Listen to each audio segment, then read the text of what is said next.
Hello बच्चा party once again welcome back to our YouTube channel study ji classes. तो बच्चों आज के इस नए वीडियो लेक्चर में यहाँ पर बच्चों हम स्टडी करने वाले हैं परिमित लंबाई के ऋजुरेखीय धारावाही चालक के कारण उत्पन्न चुंबकीय क्षेत्र के बारे में, जो आप सभी लोगों के लिए काफ़ी ज़्यादा इम्पॉर्टेंट टॉपिक होने वाला है। तो बिना देरी किए इस वीडियो को यहाँ पर बच्चों हम स्टार्ट करते हैं।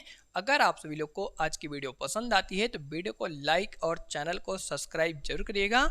इसी के साथ इस वीडियो को यहाँ पर बच्चों हम स्टार्ट करते हैं। तो यहाँ पर बच्चों हम सबसे पहले स्टडी करने वाले हैं इस टॉपिक के अंदर में इसके इम्पॉर्टेंट फिगर के बारे में, और उसी फिगर के अकॉर्डिंग यहाँ पर बच्चों हम ड्राइव करने वाले हैं इम्पॉर्टेंट फार्मूला चुंबकीय क्षेत्र का। यहाँ पर बच्चों जो आप सभी लोग का चुंबकीय क्षेत्र का इम्पॉर्टेंट फार्मूला होता है B = mu naught I divide by 4πa, bracket में यहाँ से बच्चों आपका फार्मूला चलता है sin φ1 प्लस sin φ2।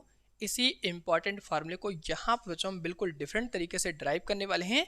वीडियो पसंद आती है तो वीडियो को लाइक और चैनल को सब्सक्राइब जरूर करिएगा। तो यहाँ पर बच्चों हम सबसे पहले बात करने वाले हैं इस इंपॉर्टेंट फार्मूले के लिए इसके इंपॉर्टेंट फिगर के बारे में। तो यहाँ पर बच्चों हम सबसे पहले कंसीडर करने वाले हैं ऋजुरेखीय धारावाही चालक। ये जो आपका चालक होता है, इसी चालक को यहाँ पर बच्चों हम ऋजुरेखीय धारावाही चालक कहते हैं। इस चालक की यहाँ पर जो लंबाई होती है वो इस तरीके से यहाँ पर हम एक पॉइंट कंसीडर करते हैं, जिस पॉइंट को यहाँ पर हम L पॉइंट कहते हैं। ये जो आपका पॉइंट होता है, इस पॉइंट को यहाँ पर बच्चों हम M पॉइंट कहते हैं। इसी तरीके से यहाँ पर आप जानते हैं इस चालक के अंदर में जो प्रवाहित होने वाली विद्युत धारा होती है, उस विद्युत धारा को यहाँ पर जो हम इस तरीके से स्मॉल I से प्रवाहित करते हैं। तो इस केस में यहाँ पर आप सभी लोग अच्छी तरीके से जानते हैं कि अगर हम किसी भी तार के अंदर में इस तरीके से विद्युत धारा I को प्रवाहित करते हैं तो इसके चारों तरफ इस तरीके से वृत्ताकार पथ में आपका एक क्षेत्र उत्पन्न होता है। यही जो उत्पन्न क्षेत्र होता है, इसी क्षेत्र को यहाँ पर बच्चों हम चुंबकीय क्षेत्र कहते हैं। जिस चुंबकीय क्षेत्र को यहाँ पर हम इस तरीके से कैपिटल B से रिप्रेजेंट करते हैं। तो इस फार्मूले को हम इस फिगर के अकॉर्डिंग किस तरीके से ड्राइव करने वाले हैं, इसके लिए यहाँ पर बच्चों हम सबसे पहले कंसीडर करने वाले हैं ये जो आपका चालक तार होता है। इस चालक तार में एक हम यहाँ पे लेंथ कट करने वाले हैं, जिस लेंथ को यहाँ पर बच्चों हम स्मॉल L लेंथ कहते हैं। तो इस तरीके से यहाँ पर हम सबसे पहले एक पॉइंट कंसीडर करते हैं। ये जो आपका पॉइंट होता है, इसी पॉइंट को यहाँ पर हम O पॉइंट कहते हैं। O पॉइंट से R डिस्टेंस पर यहाँ पर बच्चों हम एक अनदर पॉइंट कंसीडर करते हैं, जिस पॉइंट को यहाँ पर हम P पॉइंट कहते हैं। O पॉइंट से P पॉइंट तक की यहाँ पर जो डिस्टेंस होती है, इस डिस्टेंस को यहाँ पर हम स्मॉल r डिस्टेंस कहते हैं। इसी तरीके से यहाँ पर बच्चों हम इसी ऋजुरेखीय धारावाही चालक तार पर एक दूसरा पॉइंट कंसीडर करने वाले हैं, जिस पॉइंट को यहाँ पर हम A पॉइंट कहते हैं। यहाँ पर जो आपकी लेंथ होती है A पॉइंट से लेकर के O पॉइंट तक की, इस लेंथ को यहाँ पर जो हम स्मॉल L लेंथ कहते हैं। और यहाँ पर ये जो आपका पॉइंट होता है A पॉइंट, और यहाँ पर जो आपका पॉइंट P होता है, इन दोनों को यहाँ पर हम इस तरीके से आपस में मिला देते हैं। तो A पॉइंट से P पॉइंट तक यहाँ पर जो डिस्टेंस होती है, इस डिस्टेंस को यहाँ पर बच्चों हम इस तरीके से स्मॉल a से रिप्रेजेंट करते हैं। तो यहाँ पर बच्चों आप से लोग अच्छी तरीके से जानते हैं कि ये जो आपका डिस्टेंस होता है AP, ये डिस्टेंस LM लेंथ पर लंब होता है। तो इस केस में यहाँ पर ये जो आपका कोण बनता है, इसी कोण को यहाँ पर बच्चों हम समकोण कहते हैं, जिस कोण को यहाँ पर हम इस तरीके से 90 डिग्री का कोण कहते हैं। इस केस में यहाँ पर आप सभी लोग अच्छी तरीके से जानते हैं कि ये जो आपकी लेंथ L होती है और ये जो आपकी डिस्टेंस स्मॉल r होती है, इनके बीच में यहाँ पर ये जो आपका कोण बनता है, इसी कोण को यहाँ पर बच्चों हम थीटा कोण कहते हैं। और ये जो आपका कोण होता है APO, इस कोण को यहाँ पर बच्चों हम फाई कोण कहते हैं। तो इस तरीके से यहाँ पर आपका ये फिगर बन के कंप्लीट होता है। इसी त्रिभुज का यूज करके यहाँ पर बच्चों हम इस इंपॉर्टेंट फार्मूले को ड्राइव करने वाले हैं। सबसे पहले यहाँ तक आप सभी लोग अच्छी तरीके से नोट कर लीजिए। इसके बाद यहाँ पर आपको बताने वाले हैं कि ये फार्मूला आप सभी लोग बायो सावर्ट के नियम का यूज करके किस तरीके से ड्राइव करने वाले हैं। तो यहाँ तक बच्चों आप सभी लोग एक बार अच्छी तरीके से नोट कर लीजिए।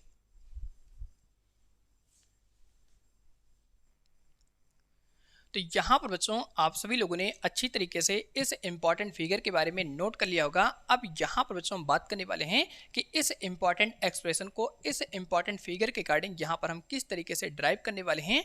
इसके लिए यहाँ पर बच्चों हम यूज़ करने वाले हैं बायो-सावर्ट का इम्पॉर्टेंट फार्मूला। तो यहाँ पर बच्चों हम सबसे पहले नई लाइन से यहाँ पर हम इसके डेरिवेशन के अंदर में लिखने वाले हैं बायो-सावर्ट के नियम के अनुसार, बायो-सावर्ट के नियम अनुसार यहाँ पर जो आपका बायो-सावर्ट का इम्पॉर्टेंट फार्मूला होता है dB equal to mu not ideal sine theta divide by 4 pi r square. इस समीकरण को यहाँ पर बच्चों हम इस तरीके से समीकरण नंबर फर्स्ट यहाँ पर हम कंसीडर करते हैं और इसी फार्मूले का यूज करके यहाँ पर हम इस एक्सप्रेशन को ड्राइव करने वाले हैं। इस डेरिवेशन को यहाँ पर बच्चों हम बिल्कुल डिफरेंट तरीके से आपको बताने वाले हैं, बिल्कुल आसान तरीके से इस डेरिवेशन को यहाँ पर हम एक्सप्लेन करने वाले हैं।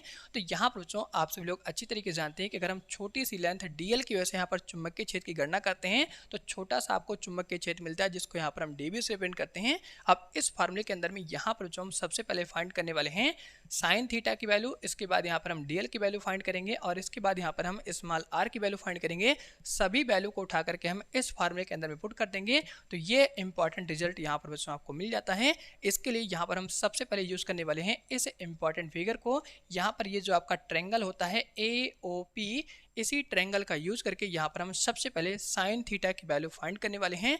तो नई लाइन से यहाँ पर बच्चों हम लिखने वाले हैं त्रिभुज AOP में, त्रिभुज AOP में यहाँ पर बच्चों आप सभी लोग अच्छी तरीके से जानते हैं कि अंततः तीनों कोणों का जो योग होता है वो 180 अंश के बराबर होता है। तो यहाँ पर हम सबसे पहले अंततः तीनों कोणों का योग करने वाले हैं। तो यहाँ से बच्चों हम लिखते हैं थीटा प्लस 90 प्लस फाई बराबर होता है 180 अंश के। यहाँ पर बच्चों आप लिख सकते हैं अंततः तीनों कोणों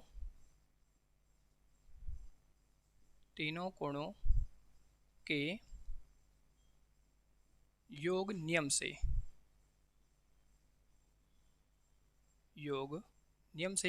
यहाँ पर बच्चों हम सबसे पहले 90 को इधर ट्रांसफ़र करने वाले हैं। तो इस केस में यहाँ पर आपको बचता है theta plus phi equal to 180 minus यहाँ पर आपको हो जाएगा 90। इसको थोड़ा सा यहाँ पर हम सॉल्व करेंगे तो थीटा प्लस यहाँ पर आपका हो जाएगा फाई इक्वल टू 90। यहाँ से बच्चों हम थीटा की वैल्यू फाइंड करने वाले हैं।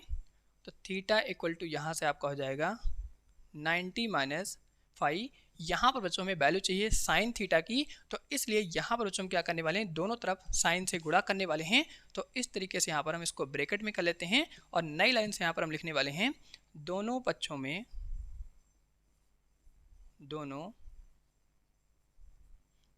में साइन से गुणा करने पर तो यहाँ पर बच्चों आपका हो जाएगा साइन थीटा और यहाँ पर आपका हो जाएगा साइन 90 माइनस फाई। तो यहाँ पर बच्चों आप सभी लोगों ने क्लास 10th के अंदर में टेक्नोमेट्री के अंदर में एक इम्पॉर्टेंट फार्मूला स्टडी किया है, जहाँ पर बच्चों आप सभी लोग अच्छी तरीके से जानते हैं कि यहाँ पर जो आपका फार्मूला होता है साइन 90 माइनस थीटा, ये बराबर होता है यहाँ पर कॉस थीटा के। तो इसी फार्मूले का यहाँ पर हम यूज़ करने वाले हैं। यहाँ पर आपको ध्यान रखना है, अगर यहाँ पर आपका थीटा चलता है तो यहाँ पर आपको थीटा लेना है, अगर यहाँ पर आपका ए चलता है तो यहाँ पर आपको ए लेना है। तो इसी फार्मूले का यूज़ करके यहाँ पर बच्चों हम साइन थीटा की वैल्यू फाइंड कर लेते हैं। तो यहाँ पर बच्चों आप लिख सकते हैं साइन थीटा बराबर होता है साइन 90 माइनस यहाँ पर जो फाई होता है ये बराबर हो जाएगा कॉस फाई के। तो इस तरीके से यहाँ पे हम लिख देते हैं कि साइन 90 माइनस जो थीटा होता है वो कास फाई के बराबर होता है। तो इस तरीके से यहाँ पर हम साइन थीटा की वैल्यू फाइंड कर लेते हैं। इसको यहाँ पर बच्चों हम समीकरण नंबर 2 कंसीडर करते हैं। तो यहाँ तक आप सभी लोग अच्छी तरीके से नोट कर लीजिए। इसके बाद यहाँ पर हम बात करने वाले हैं कि इस स्मॉल आर की वैल्यू यहाँ पर हम किस तरीके से टेक्नामेट्रिक अनुपात का यूज करके फाइंड करने वाले हैं। इसी तरीके से यहाँ पर हम एल की वैल्यू फाइंड करने वाले हैं। तो यहाँ तक आप सभी लोग अच्छी तरीके से नोट कर लीजिए। अगर आपको किसी भी पॉइंट में किसी भी स्टेप में कोई भी समस्या दिक्कत होती है तो कमेंट बॉक्स में कमेंट करके जरूर बताइएगा। तो यहाँ तक अच्छी तरीके से आप नोट कीजिए। तो यहाँ पर बच्चों आप सभी लोगों ने अच्छी तरीके से यहाँ तक नोट कर लिया होगा। अब यहाँ पर बच्चों हम बात करने वाले हैं कि ये जो आपका फिगर होता है त्रिभुज OAP, इस त्रिभुज के अंदर में यहाँ पर हम स्मॉल आर की वैल्यू किस तरीके से फाइंड करने वाले हैं। इसके लिए यहाँ पर बच्चों हम इस त्रिभुज का यूज करने वाले हैं और इसी त्रिभुज का यूज करके यहाँ पर हम कास फाई की वैल्यू फाइंड करने वाले हैं। कास फाई का यहाँ पर आप अनुपात जानते हैं, आधार बटे कर्ण होता है। उसी टेक्नोमेट्री अनुपात का यूज करके यहाँ पर हम स्मॉल आर की वैल्यू आसान तरीके से फाइंड करने वाले हैं। तो यहाँ पर बच्चों हम नई लाइन से लिखने वाले हैं त्रिभुज OAP में, त्रिभुज OAP में cos phi equal to, cos phi का यहाँ से बच्चों आपका अनुपात होता है आधार बटे कर्ण, जिसको हम A/K से यहाँ पे रिप्रेजेंट करते हैं। इस केस में यहाँ पर बच्चों आपको ध्यान रखना है कि ये जो आपका फाई होता है, इस फाई के सामने ये जो आपकी भुजा AO होती है, इस भुजा को यहाँ पर हम लंब कहते हैं। 90 के सामने ये जो भुजा होती है OP, इसे हम कर्ण कहते हैं। और ये जो भुजा आपकी AP होती है, इसे हम आधार कहते हैं। तो यहाँ पर हम सबसे पहले आधार की वैल्यू रखने वाले हैं। तो A की जगह पर यहाँ पर हम इस तरीके से स्मॉल a की वैल्यू पुट करेंगे और कर्ण की जगह पर यहाँ पर हम स्मॉल r की वैल्यू इस तरीके से यहाँ पर हम पुट कर देंगे। इसको यहाँ पर हम थोड़ा सा और आगे हम सिंप्लीफाई करेंगे। तो इस केस में यहाँ पर आपको कास फाई की वैल्यू मिल जाती है A/R। यहाँ से हम r की वैल्यू फाइंड करना चाहते हैं। तो इस केस में यहाँ पर हम स्मॉल r को इधर भेज देंगे। ये जो आपका कास फाई होता है इसके नीचे बटे में आ जाएगा। तो इस तरीके से यहाँ पर आपका फार्मूला हो जाएगा A बटे कास फाई। यहाँ पर आप जानते हैं 1 बटा कास फाई बराबर होता है सेक फाई के। तो यहाँ पर आप लिख सकते हैं R बराबर, यहाँ से आपकी वैल्यू हो जाएगी A इंटू सेक फाई। तो इस तरीके से यहाँ पर हम स्मॉल r की वैल्यू फाइंड कर लेते हैं। इसी तरीके से यहाँ पर बच्चों हम इस L की वैल्यू फाइंड करने वाले हैं। तो सेम तरीके से यहाँ पर बच्चों हम tan फाई का यूज़ करने वाले हैं। तो यहाँ पर हम आगे नई लाइन्स लिख सकते हैं। उसी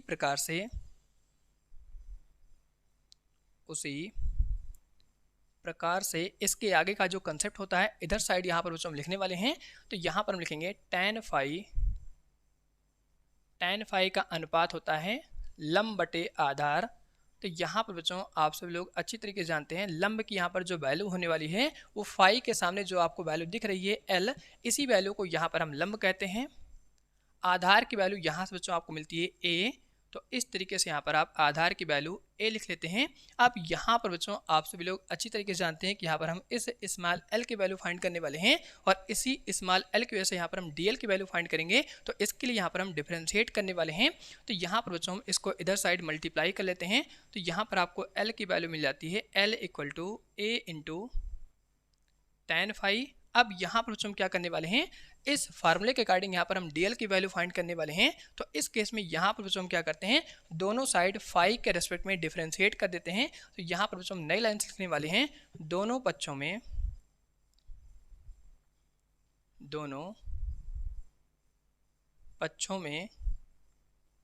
फाई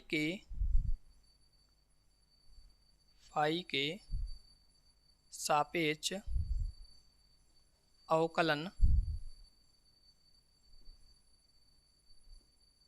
करने पर, तो फाई के सापेक्ष यहाँ पर बच्चों अगर हम अवकलन करेंगे तो ये आपका L है। तो इस केस में इसका डिफरेंशिएशन हो जाएगा dl upon d phi equal to A। बच्चों यहाँ पर आपका कांस्टेंट है, इस तरीके से यहाँ पर बाहर आ जाएगा।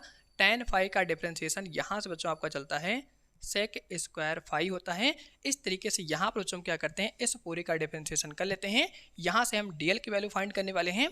तो यहाँ से हम dl की वैल्यू फाइंड कर लेते हैं। dl इक्वल टू यहाँ पर आपकी वैल्यू हो जाएगी A into sec square phi into यहाँ से आपका d फाई हो जाएगा। इस तरीके से यहाँ पर हम dl की वैल्यू फाइंड कर लेते हैं। यहाँ पर बच्चों हम कंसीडर करते हैं ये आपकी इक्वेशन नंबर 2 होती है और यहाँ पर ये जो आपकी नेक्स्ट वैल्यू आई हुई है इसको यहाँ पर बच्चों हम इक्वेशन नंबर 3 कंसीडर करते हैं, और ये जो यहाँ पर आपकी वैल्यू होती है इसको यहाँ पर हम इक्वेशन नंबर 4 कंसीडर करते हैं। यहाँ पर बच्चों हम इक्वेशन 4, इक्वेशन 3 और यहाँ पर जो इक्वेशन 2 होती है इन सब की वैल्यू को उठा करके यहाँ पर हम इक्वेशन 1 में साइन थीटा की जगह पर, डीएल की जगह पर और स्मॉल आर की जगह पर सभी वैल्यू को पुट कर देंगे। इसके बाद हम इंटीग्रेट कर देंगे, ये आपका यहाँ पर इंपॉर्टेंट रिजल्ट मिल जाएगा। तो यहाँ तक एक बार आप सभी लोग अगेन अच्छी तरीके से नोट कर लीजिए, ये आपका सबसे सिंपल और साधारण तरीका है इस फार्मूले को फाइंड करने के लिए। इससे आसान तरीका नहीं है। अगर आपको वीडियो पसंद आती है तो वीडियो को लाइक और चैनल को सब्सक्राइब जरूर करिएगा। तो यहाँ तक आप सभी लोग अगेन एक बार अच्छी तरीके से नोट कर लीजिए।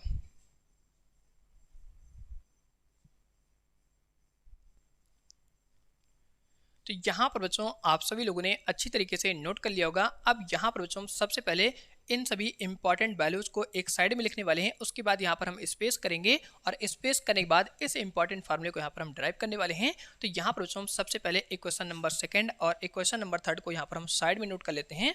तो इक्वेशन नंबर 2 के अंदर में यहाँ पर बच्चों आपको वैल्यू मिलती है साइन थीटा की, तो यहाँ पर हम लिख देंगे साइन थीटा की यहाँ पर आपकी वैल्यू हो जाती है cos फाई। इसको यहाँ पर हम इक्वेशन नंबर 2 कहते हैं। इसी तरीके से यहाँ पर बच्चों आपको स्मॉल आर की वैल्यू मिल जाती है। स्मॉल आर इक्वल टू यहाँ से आपकी वैल्यू हो जाती है सेक फाई, और इनटू में यहाँ पर आपका स्मॉल ए चलता है। इसको यहाँ पर हम इस तरीके से इक्वेशन नंबर 3 कंसीडर करते हैं। अब यहाँ पर बच्चों हम सबसे पहले स्पेस करने वाले हैं और स्पेस करने के बाद इन तीनों की वैल्यू इक्वेशन नंबर 1 में यहाँ पर हम पुट करने वाले हैं। तो यहाँ पर बच्चों हम सबसे पहले जल्दी से जगह करते हैं और उसके बाद आपको बताते हैं कि ये फार्मूला आप लोग किस तरीके से यहाँ पर ड्राइव करने वाले हैं।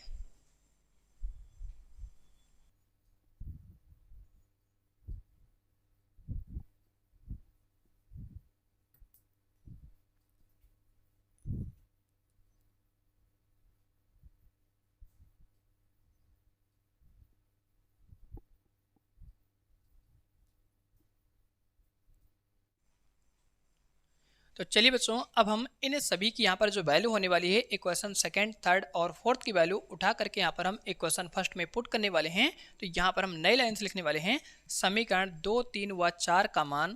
तो यहाँ से बच्चों हम लिखेंगे समीकरण 2, 3 व 4 का मान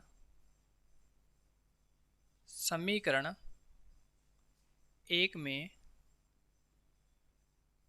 रखने पर। तो समीकरण 1 में यहाँ पर बच्चों हम सभी वैल्यू को पुट करने वाले हैं।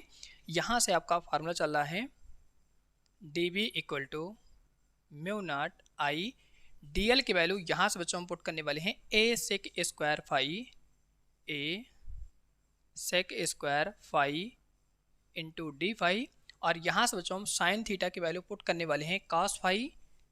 तो यहाँ पर आपकी वैल्यू हो जाएगी cos फाई डिवाइड बाई यहाँ से आपका फार्मूला चल रहा है 4 पाई, और r की वैल्यू यहाँ से बच्चों हम पुट करने वाले हैं a सेक स्क्वायर फाई। तो इस तरीके से यहाँ पर हम लिख देंगे a सेक फाई और यहाँ पर हो जाएगा पूरे का होल स्क्वायर। इसको थोड़ा सा यहाँ पर हम सिंप्लीफाई करेंगे, dB इक्वल टू यहाँ से आपका फार्मूला हो जाएगा mu not I a sec square phi into d phi into यहाँ से आपका चल रहा है cos फाई डिवाइड में यहाँ से बच्चों आपका फार्मूला हो जाएगा 4 pi a square sec square phi. Sec square phi से सेक स्क्वायर फाई यहाँ पर कैंसिल आउट हो जाएगा, a से एक a यहाँ पर बच्चों कैंसिल आउट हो जाएगा। इस केस में यहाँ पर आपको फार्मूला मिलता है dB equal to mu not I, यहाँ पर बच्चों आपका बचा है cos phi into d phi, और डिवाइड में नीचे यहाँ से आपका चल रहा है 4 पाई इंटू ए। अब यहाँ पर बच्चों आप जानते हैं म्यू नॉट आई और 4 पाई ए ये आपकी एक कांस्टेंट वैल्यू होती है, इसको यहाँ पर हम बाहर ले लेंगे। तो इस तरीके से यहाँ पर हम लिखने वाले हैं dB equal to mu not I divide by यहाँ से आपका हो जाएगा 4 पाई ए, और ब्रैकेट के अंदर में यहाँ पर हम इस तरीके से लिखने वाले हैं cos phi into d phi. अब यहाँ पर बच्चों हम क्या करने वाले हैं, बोथ साइड इंटीग्रेट करने वाले हैं। तो यहाँ पर हम नई लाइन्स लिखने वाले हैं दोनों पक्षों का समाकलन करने पर, दोनों पक्षों का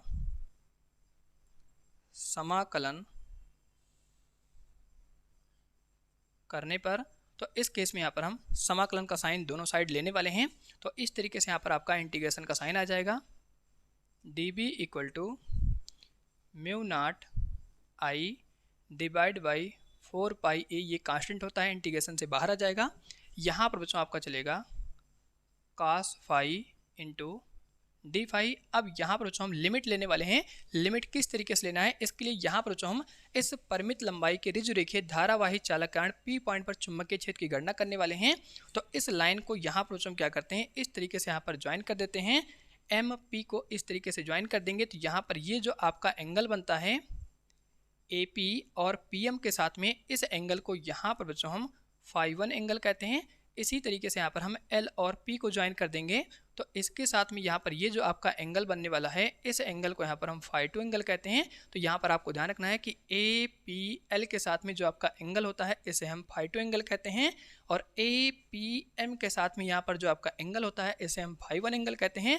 तो ये बच्चों यहाँ पर आपकी लोअर लिमिट होती है, ये आपकी यहाँ पर अपर लिमिट होती है।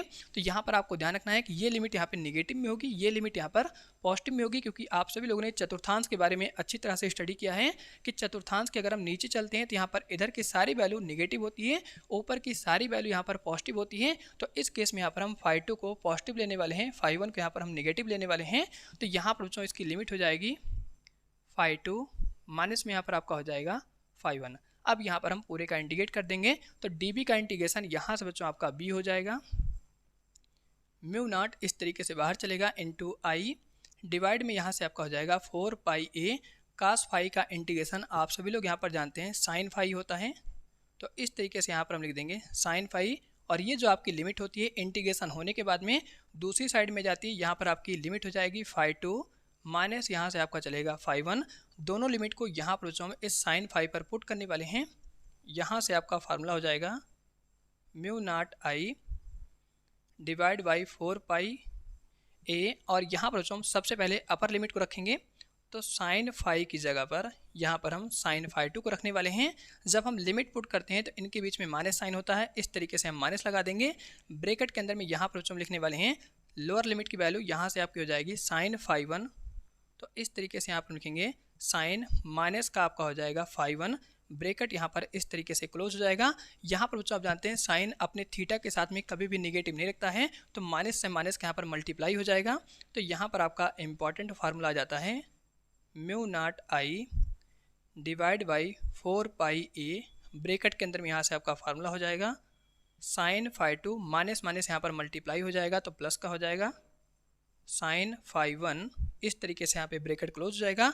यही जो आपका फार्मूला होता है वो परिमित लंबाई के ऋजुरेखीय धारावाही चालक के कारण उत्पन्न चुंबकीय क्षेत्र का फार्मूला होता है। इसी फार्मूले को यहाँ पर बच्चों आपसे लोग इस तरीके से लिख सकते हैं, फाई 1 और फाई 2 यहाँ पर आपस में पॉजिटिव में होते हैं, तो इसको आप पहले लिख सकते हैं, इसको बाद में लिख सकते हैं। ये आपको यहाँ पर इंपॉर्टेंट रिजल्ट प्राप्त हो जाता है। आशा करते हैं कि आज की वीडियो आपको अच्छी तरीके से यहाँ पर समझ आई होगी। अगर आपको वीडियो पसंद आती है तो वीडियो को लाइक और चैनल को सब्सक्राइब जरूर करिएगा। यहाँ तक बच्चों आप सभी लोग अच्छी तरीके से एक बार नोट कर लीजिए।